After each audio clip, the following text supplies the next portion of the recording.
ತಾರೀಕು ಮಂಗಳವಾರ ಮಂಡ್ಯ ಜಿಲ್ಲೆ ಶ್ರೀರಂಗಪಟ್ಟಣ ತಾಲೂಕು ಬೊಮ್ಮೂರು ಅಗ್ರಹಾರ ಗೇಟ್ ಬಳಿ ನಮ್ಮ ಶ್ರೀರಂಗಪಟ್ಟಣ ಎಕ್ಸೈಸ್ ಸ್ಟೇಷನ್ಗೆ ಬಂದಂಥ ಮಾಹಿತಿ ಮೇರೆಗೆ ನಮ್ಮ ಇನ್ಸ್ಪೆಕ್ಟರ್ ಮತ್ತು ಅವರ ಸಿಬ್ಬಂದಿಗಳು ಒಂದು ತಂಡ ದಾಳಿ ಮಾಡ್ತಾರೆ.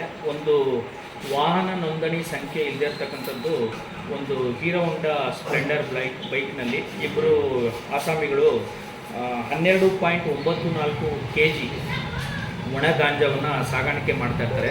ಸೊ ಇದನ್ನು ಇಂಟರ್ಸೆಪ್ಟ್ ಮಾಡಿ ಅವ್ರನ್ನ ದಸ್ತಗಿರಿ ಮಾಡಿ ಅದನ್ನು ಶೋಧನೆ ಮಾಡಲಾಗಿ ಅದರಲ್ಲಿ ಗಾಂಜಾ ಅಂತ ಇರೋದು ಪಕ್ಕಾ ಆಗುತ್ತೆ. ಸೊ ಈ ಸಂಬಂಧ ಅವ್ರನ್ನ ನಾವು ದಸ್ತಗಿರಿ ಮಾಡಿ ಆ ಮಾಲನ್ನು ನಾವು ವಶಪಡಿಸ್ಕೊಂಡು ಪ್ರಕರಣವನ್ನು ದಾಖಲಿಸಿರ್ತೀವಿ. ಈ ಇಬ್ಬರು ವ್ಯಕ್ತಿಗಳು, ಒಬ್ಬ ಇರ್ಷಾದ್ ಬಿನ್ ಅಬ್ದುಲ್ ರೆಹಮಾನ್ ಅಂತ, ಈತ ಕಲ್ಯಾಣಗಿರಿ ಸಾತ್ಗಳ್ಳಿ ಮೈಸೂರು ಜಿಲ್ಲೆಯಲ್ಲಿ ವಾಸ ಇರ್ತಾನೆ.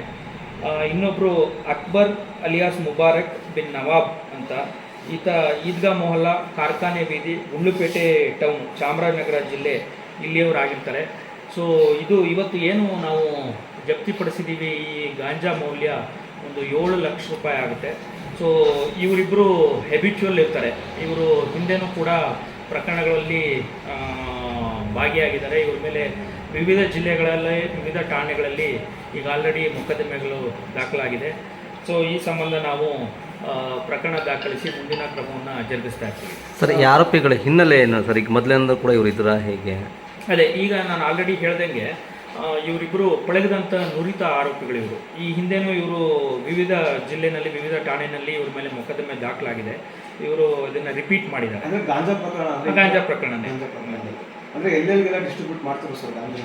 ಈಗ ನಮಗೆ ಪ್ರಾಥಮಿಕ ತನಿಖೆಯಿಂದ ತಿಳಿದು ಬಂದಿರೋ ಅಂಶ ಏನು ಅಂತಂತಂದರೆ, ಇವರು ಗಾಂಜಾವನ್ನು ಒರಿಸ್ಸಾದಿಂದ ಪ್ರೊಕ್ಯೂರ್ ಮಾಡಿಕೊಂಡು ತಗೊಂಬಂದು ಮೈಸೂರು ಸುತ್ತಮುತ್ತ, ಮೈಸೂರು, ಮಂಡ್ಯ, ಚಾಮರಾಜನಗರ, ಹಾಸನ ಈ ಭಾಗಗಳಲ್ಲಿ ಇವರನ್ನ ಡಿಸ್ಟ್ರಿಬ್ಯೂಟ್ ಮಾಡ್ತಕ್ಕಂಥ ಒಂದು ನೆಟ್ವರ್ಕ್ ಇಟ್ಕೊಂಡಿರ್ತಾರೆ.